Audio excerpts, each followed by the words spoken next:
Scarlett stood before the court, an attorney in a suit, swore an oath to tell the truth. Happy 2022 and welcome back to For the Defense. I'm David Oscar Markus and I'm really excited about this week's episode with Mark Geragos, a renowned trial lawyer from Los Angeles. And we're going to be using the Susan McDougal trials as a jumping off point to talk about just trials in general and trial strategy. And I think you're going to really enjoy it. Just for some background, Susan McDougal was part of the Whitewater investigation back in the Clinton days. And you remember Ken Starr, independent counsel Ken Starr, tried to get her to testify against Clinton in the grand jury. She refused. She said Ken Starr was trying to get her to lie about Bill Clinton, and he charged her. You're going to also hear that before that trial in Little Rock, before that obstruction trial regarding the grand jury, that she was also charged in Santa Monica with embezzlement regarding a famous conductor named Zubin Mehta and his wife, Nancy. And McDougal was charged with stealing $50,000 when she worked for them and lived with them.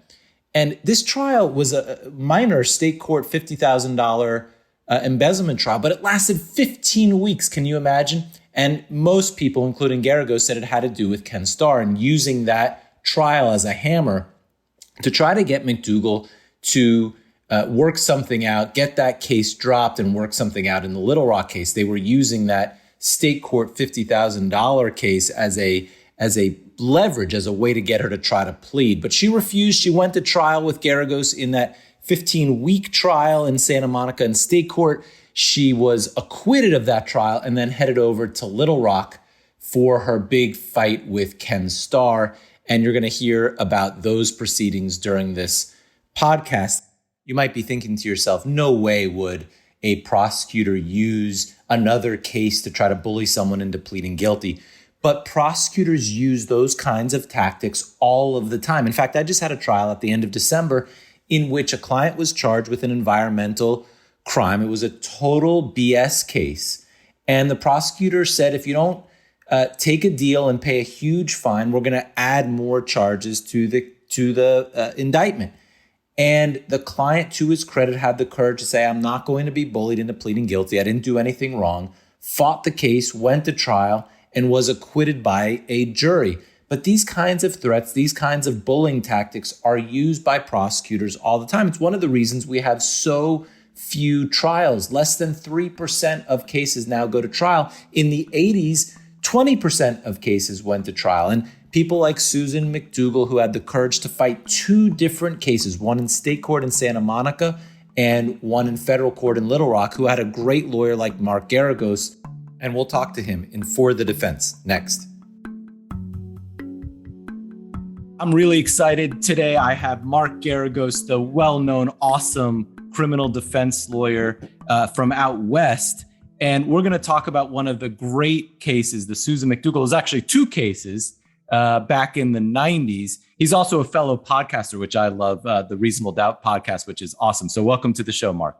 Thank you. It's always good to be on yet another podcast. I'll tell you, lawyers are really taking over podcasting. My partner, Ben, and my buddy, Mike Popok, have got a Legal AF podcast. Adam Carolla, as you mentioned, and I have got Reasonable Doubt and Beyond Reasonable Doubt. And by the way, I'm going to give ourselves a little plug. We were the OGs. Adam is the podfather of podcasting, most downloaded ever. And our legal one is now routinely top 20 podcasts in the world. And ABA is ranked at top 5 consistently year after year. So podcasting seems to be the wave of the future. And people should listen to it. It's a lot of fun. This one, and I think we'll have fun with it, is trying to get in depth on really well-known trials, fascinating trials. And so I like the Susan McDougal case because, it captivated everybody at the time. Of course, everybody was focused on the Little Rock case, but the first case that you tried was in California on a state theft case. How did you get involved in that case? Well, I'll tell you, the interesting thing was that was one of the only times in my career I was defending 4 women separate women, obviously, all charged with murder, who were in custody in what was then the Sybil Brand jail. Sybil Brand was a well-known philanthropist in this poor, decrepit jail that they housed the women on across from Cal State, LA, was named after her, quite ignominiously. But yeah, anyway, it was an awful place that had just kind of degenerated into one of your worst nightmares. You couldn't even do it justice in one of those B-level movies. Anyway, they were all on what we affectionately, the women, called Murderers Row.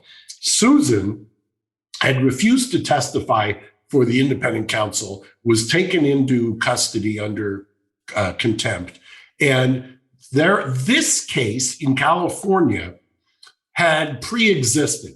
And it was an embezzlement case and was not known as the McDougal case originally. It was kind of referred to offhand as the Maida case. Zubin Maida was a well-known international music composer. His wife, Nancy Maida, was a kind of aspiring or B-level movie actress. And Susan had worked for them in the early 90s, I believe, as a kind of a bookkeeper attaché to Nancy.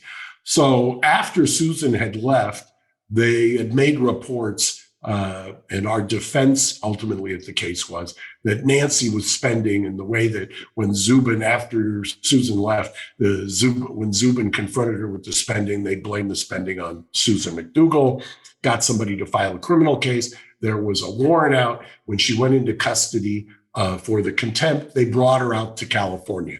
But she really was she wasn't in the forefront at that point. But there is an iconic picture of her wearing a mini skirt coming out of the courthouse in Little Rock with chains on her and handcuffs. And so anyway, she came out here. They put her on Murderers Row. I always believed that the reason that she was brought out here was a little bit of try to give her some geographic the diesel therapy, exactly, crush her, right? Exactly right. I couldn't have put it better myself. And we later learned that they were monitoring her phone calls when she was at Carswell, the federal facility. And she had told her mother in one of these monitored phone calls that she enjoyed it there. And that was probably the worst thing she could have said, because they said, okay, she's never going to crack unless we ship her out to LA. And that's what they did. And they put her on Murderers Row at the Sybil Brand. All of my other clients were telling her they had to see me. She had to retain me because she had no lawyer. And so I was called. I went down there. I saw her. We had a wonderful conversation. And the next day, she decided she wanted to hire me. And I thought it was because of my brilliance or the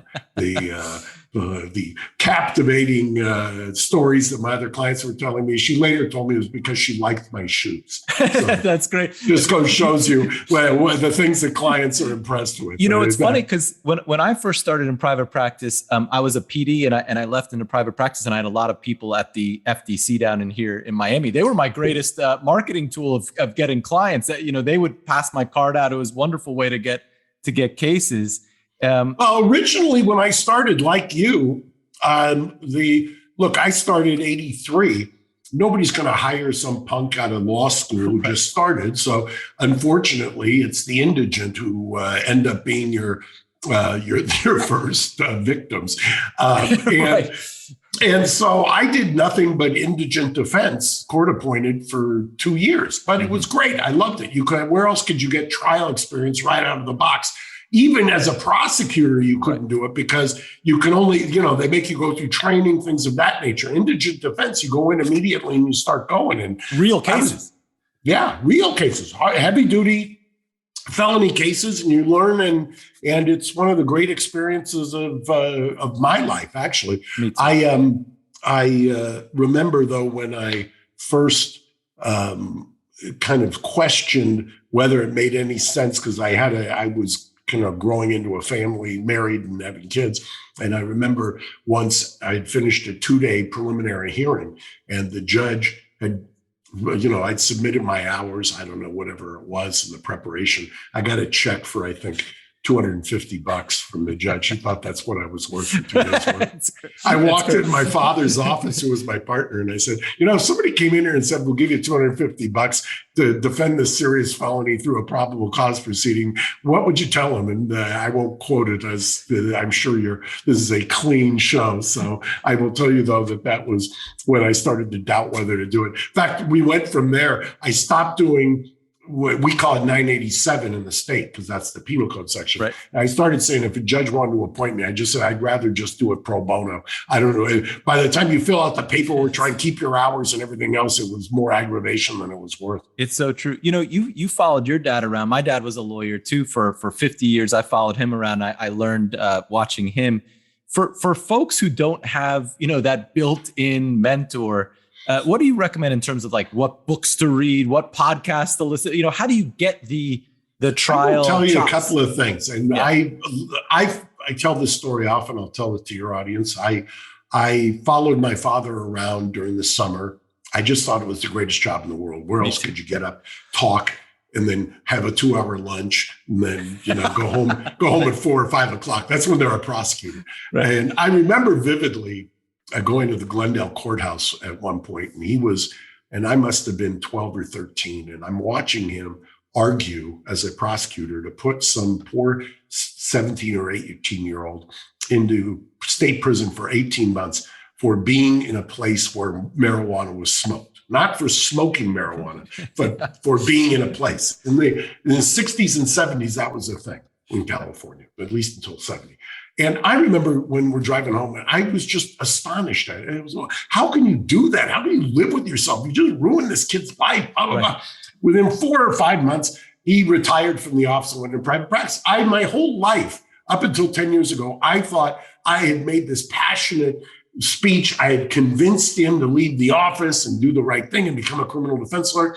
And I tell this story, and my mother 10 years ago pulls me aside after, and she goes, you think that's so cute that you had some impact on him? She says, it wasn't that. I told him, you got 3 kids that are entering high school. They're going to be in college in 4 years. You need to go out and make some goddamn money in order to pay for college. And I said, okay, Mom, thanks a lot. Burst my bubble. That's great. Great story. So let's go back to McDougal for a second. So you get in this case. Immediately you start using the press, which a lot of criminal defense lawyers are always afraid to do, but it was really important. I remember back in the day seeing her on Larry King in her pink jumpsuit. What was the decision making there to put her on Larry King and use that kind of press? This was, the Office of Independent Counsel, then headed by Ken Starr, who has gained what an illustrious career. He went from Solicitor General to Office of Independent Counsel to kind of the pursuer of Bill Clinton at the Office of Independent Counsel. Then became I think he was the dean at Pepperdine Law School here in LA. Then he went to Baylor and left Baylor after a while. And then he was on Trump's defense team and Epstein's defense team. And so quite a career. Yeah. But Susan was of the mind that they had basically killed her husband. Her husband, Jim McDougal, had but after the conviction in Little Rock, the original one, I didn't represent them, but she and her husband were tried, I believe, with the then governor, the ex-governor of Arkansas, Jim Guy Tucker, and convicted. And Jim cooperated and told Susan he wanted Susan to. And Susan said, why are you going to cooperate? And he says, because I don't want to die in prison. And, it was a May-September romance. The ultimate irony was he did die in prison, even after cooperating. But he apparently, by all accounts, was making stuff up. Susan really was offended by that, rightfully so. And she was not going to be deterred. She was going to call him like she could see him. They wanted her to sing from a script written by the Independent Counsel, which was basically to get Bill and Hillary Clinton and focus really kind of like a laser on Hillary Clinton. But the problem was when I took this case, I looked at the police reports and I remember telling anybody who would listen, this case is, complete BS. The DA's office will give me a misdemeanor tax count and I'll be done. Of course. And well, 5 months later or a year later, and 15 weeks of trial, if you can believe that. And I'm commuting to Santa Monica from my house, which is, if you know LA traffic, it's 2 hours in each direction. It's insane. So it's insane. And by the way, for no money, we end up trying the case and we get an acquittal across the board, 15 counts or 12 counts, whatever it was. I think the judge kicked 3 of the counts. And so we won that case. And that was important because if she had been convicted of theft offenses, she would have had no credibility and could not have continued to kind of be a spokesperson for an out of control independent counsel who was pursuing Bill Clinton to basically rejigger the election. So let me keep you on the 15 weeks because that jumped out at me when I was preparing for this 15-week trial on a theft case. I mean, in Miami, that would be a 2 or 3 day trial. 15 weeks of going back and forth. I mean, you're a young lawyer. How do you set your practice on hold for no money? Well, I had a dear friend, and mind you, no money. I keep saying it. I had a dear friend who let my wife and kids live in their guest house over the garage during this kind of 5-month, because there was a run up to it, 15 weeks. And he was kind enough. In fact, I just saw the pictures, coincidentally enough, of my son, who was then quite a young age, playing with this ex-high school teacher of mine at his property. And they were extremely generous. His wife was magnanimous and let us live there. And basically, that's how we survived while I did this thing, because it was quite a ordeal, to say the least. Now, I also read that every morning you ran 5 miles. You're a vegetarian, that was then. I've become kind of paleo since then. I don't run anymore, but every morning I'm in the gym. So that's. I mean, when I'm in trial, I can't function other than the case. Like I don't know how you were running every morning or go to the gym and stayed on that kind of diet. That's insane.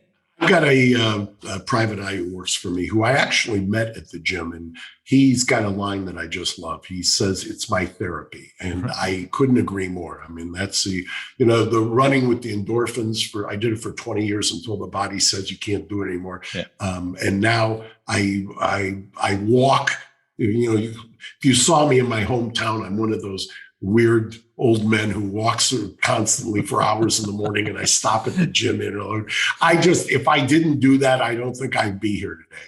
It's the time you can reflect. It's the time you can think. It's the time that you can sort stuff out. I can't tell you how often I do my arguments while walking and at the gym. So you're doing voir dire in the state case. How different is the state voir dire process than doing it in Little Rock in federal court? I mean, I practice mostly in federal court. We're lucky if we get 10 minutes to do voir dire and question the jurors. Did you get a lot of voir dire in your state case? State case, absolutely. Back then, there's been kind of a cycle in California. I mean, you had originally, when I first started, you had something called Hovey voir dire in death penalty cases, where you did it individually. Each juror came in, you got to question them. Coincidentally, in the Peterson case, 20 years after that, I convinced the judge to give me Hovey voir dire, but he used the wrong standard in that case. And Peterson got reversed unanimously last year by the California Supreme Court because he used the wrong standard. And I kept telling him, you giveth and you taketh away.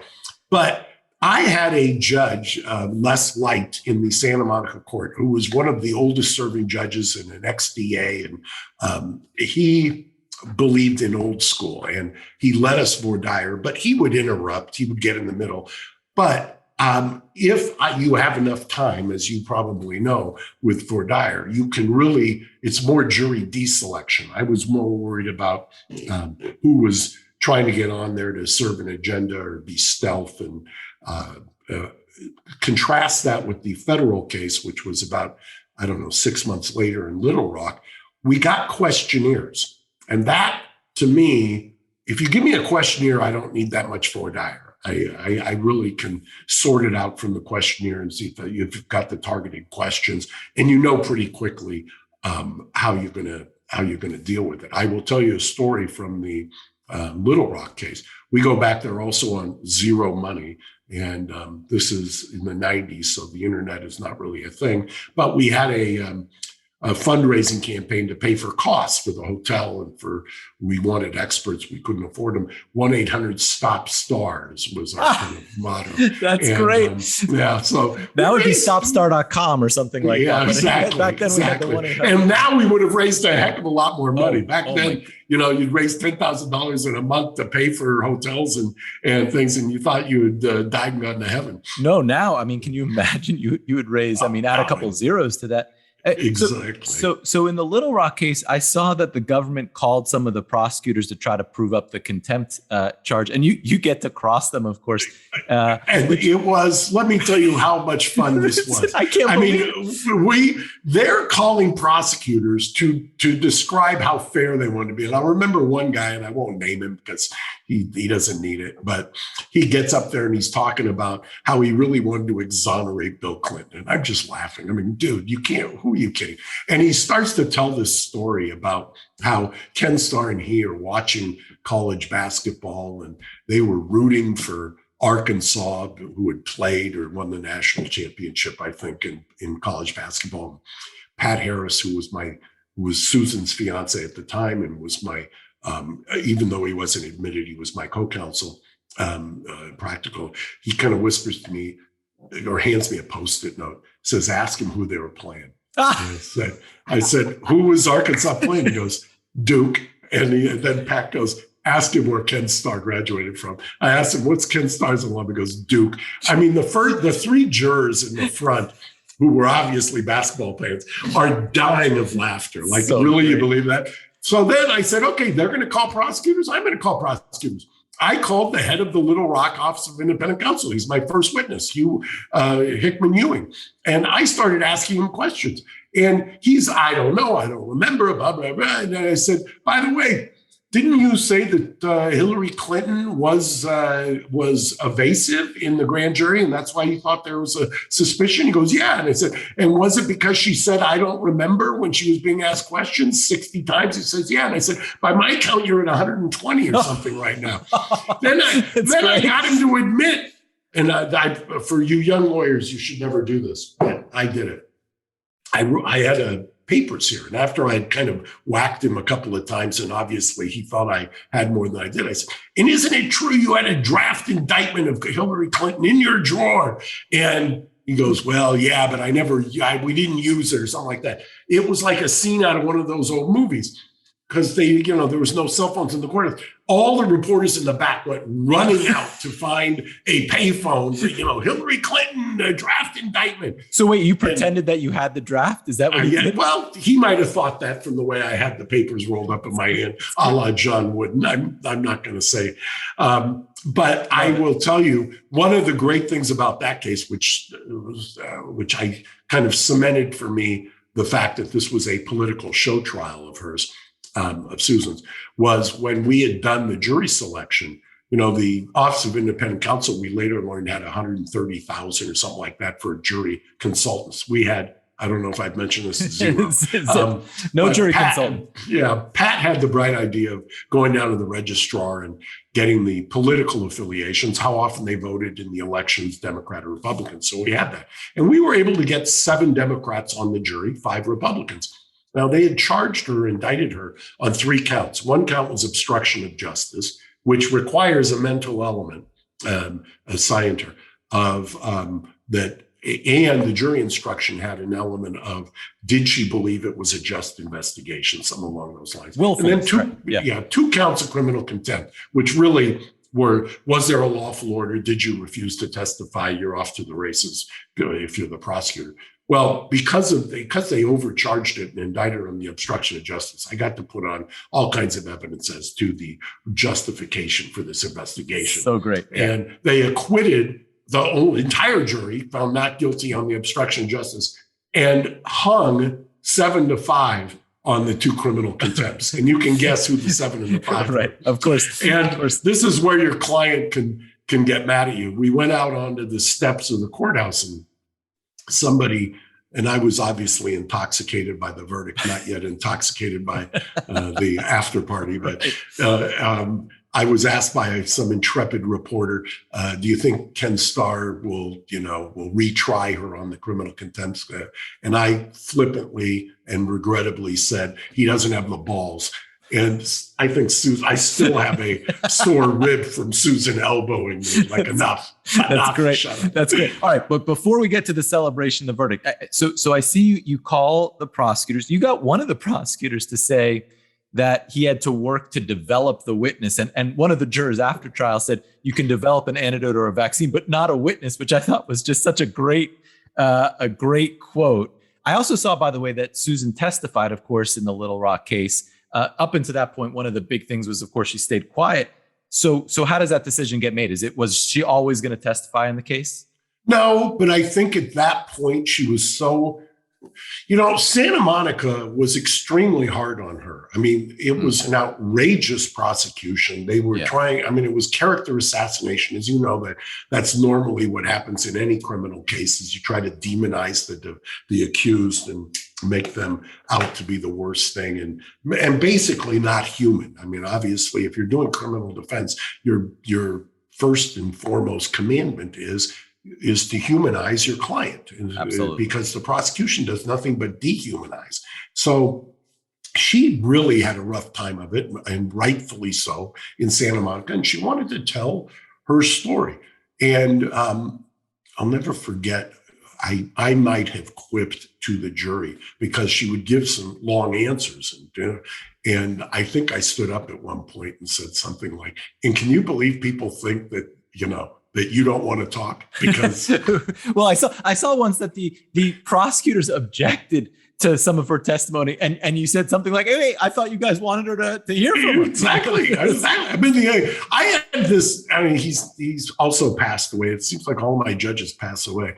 I had George Howard, who was a wonderful, wonderful guy, and he wasn't buying much of what we were selling initially. But as the case wore on and as the cross-examination kind of revealed what was really happening down here and that it was politically motivated, he kind of came, my view was he kind of came around to this and gave us ultimately at the end. I was very angry during the jury charging sections because I felt like we were getting cut off at our knees. But he did give me a couple of instructions that gave me enough in the closing. As long as you have a hook, that's all you need.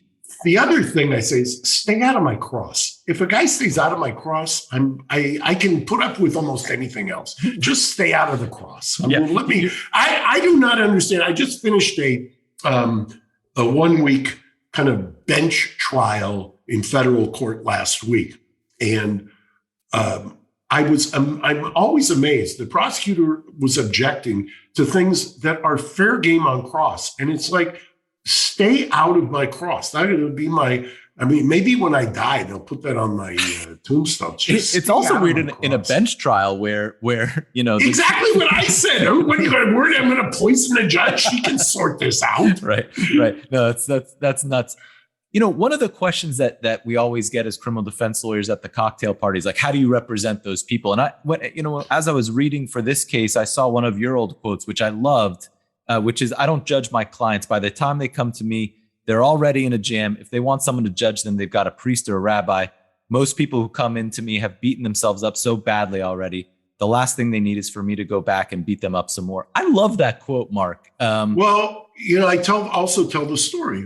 In college, my junior year, there was a professor who I was just intellectually fascinated by. And he, I think my senior year, got a plum assignment either at Harvard or Yale to run the divinity school. And I had taken him for philosophy of religion and some other related classes. And I was going to follow him and go to divinity school. And I talked to the Archbishop of the Armenian Church who at the time, and I was telling him that, and he talked me out of it. He said, no, we need lawyers in the community more than we need more priests. And so I went in that direction. And I've always told clients, and that's where this quote comes from, look, I'm not here to judge you. Maybe if I had gone in the other career direction after college, we'd be having a different conversation. But no, I mean, it's part of this dehumanization that the media does and that the prosecution does. And part of the complaint I've had of this symbiotic relationship traditionally between the media and the prosecution.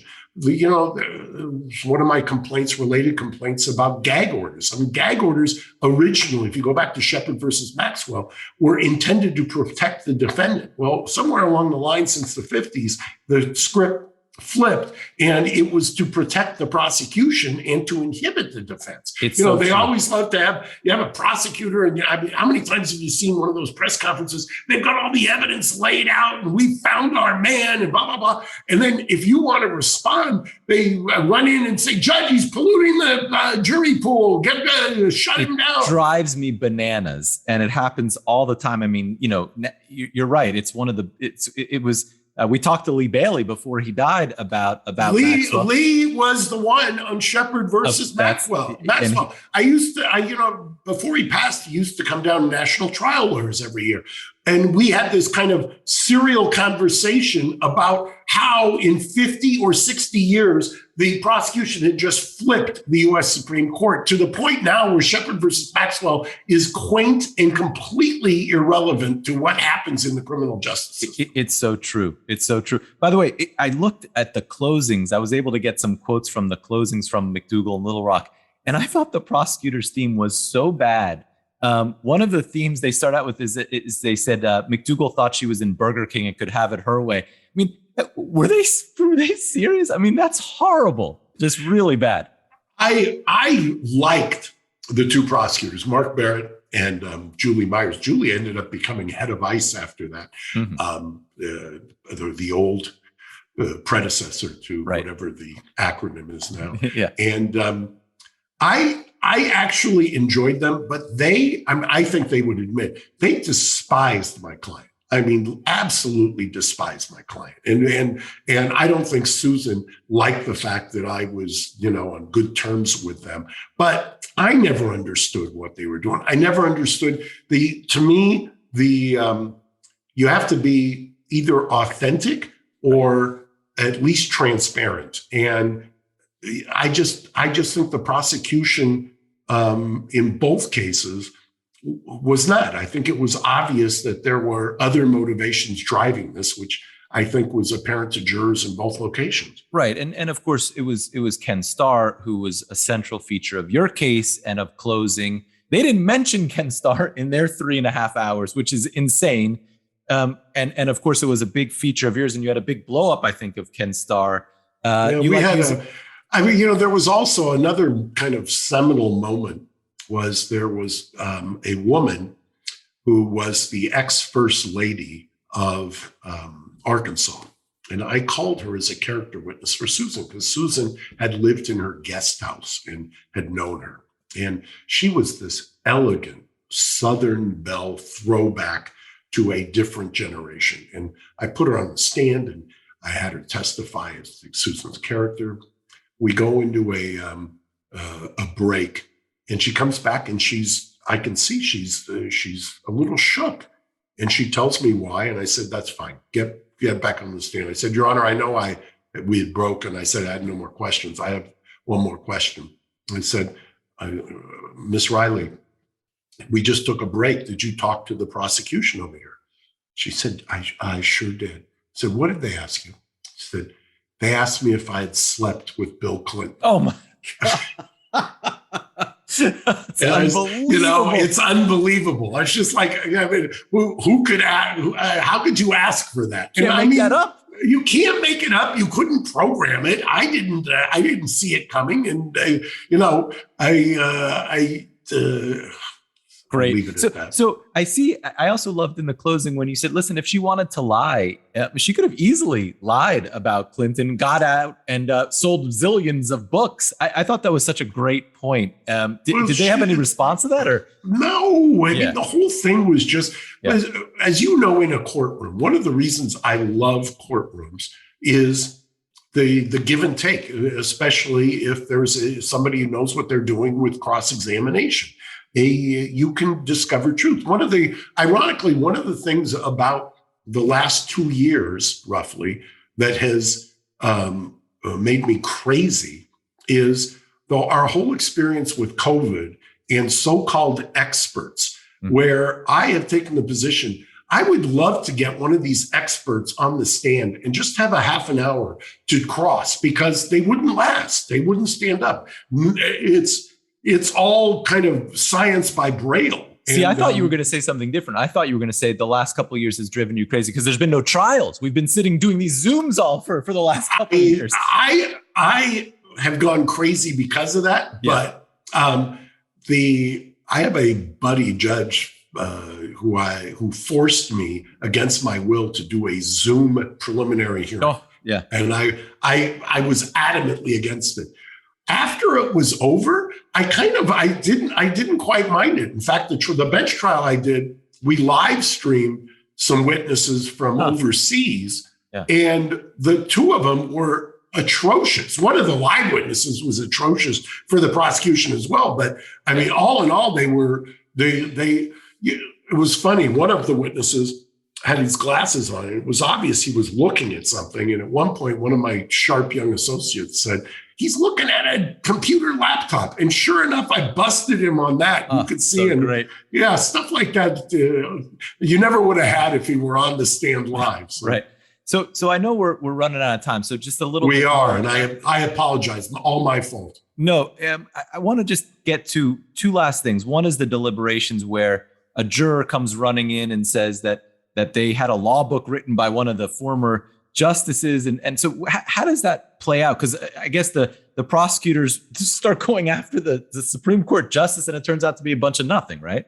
Yeah, it was exactly what it was. And I said, now you know how this inquisition has been going, because they tried to blame, as I remember, I could be wrong on this, but my memory is they wanted to do an investigation of this Supreme Court justice, who, by the way, if they had just thought about it for 30 seconds, they would have realized that the federal district court judge used to be on the Arkansas Supreme Court and maybe had some familiarity with this other guy. But obviously nobody, the neurons aren't firing, I don't think.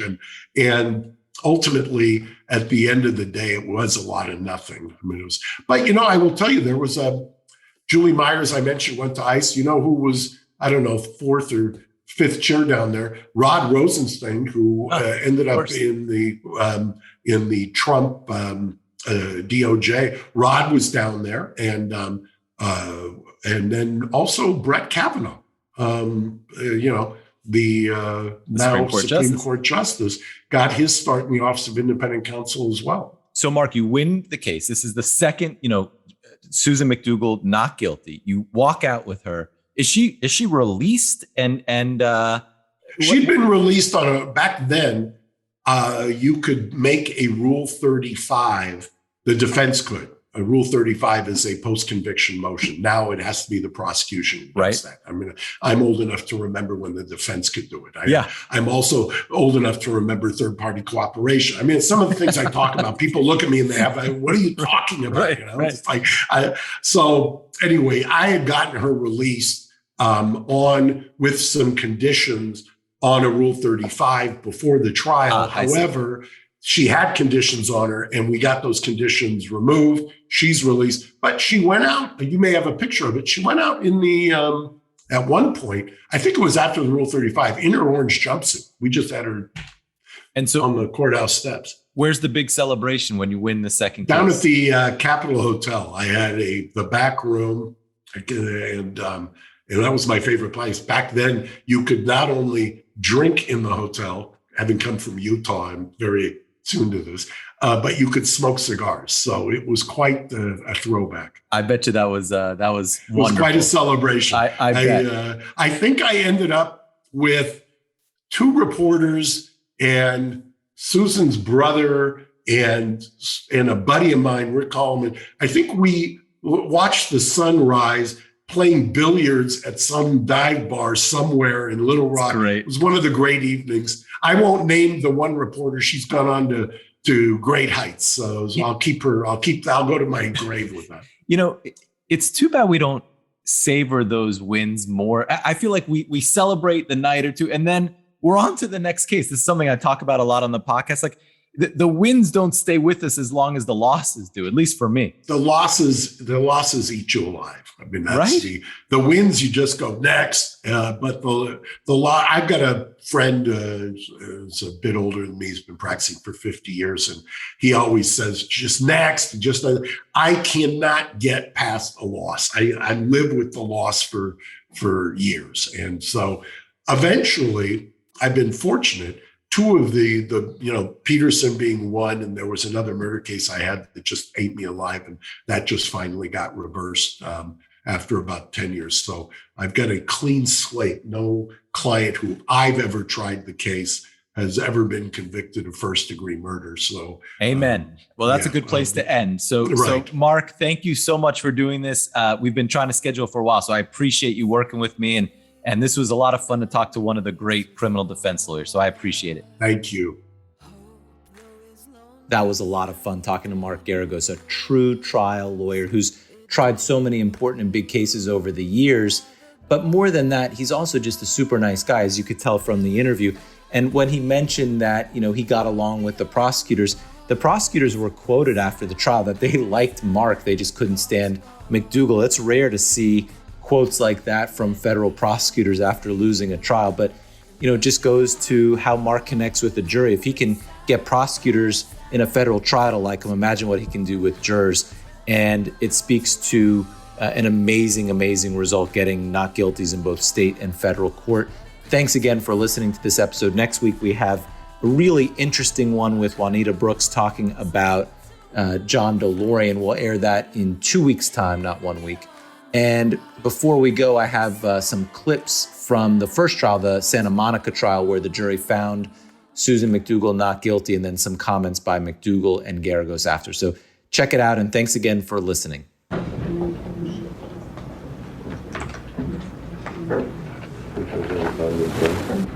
We, the jury, in the above entitled action, find the defendant, Susan McDougal, not guilty of the crime of grand theft of personal property, failure to file income tax return in violation of Revenue and Taxation Code.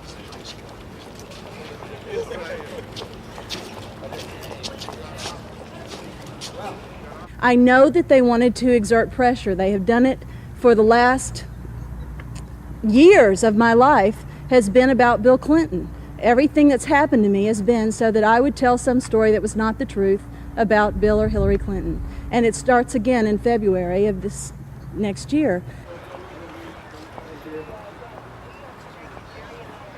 When people say to me, are you scared of Ken Starr? I always think he better be scared of me, because I'm on my way back.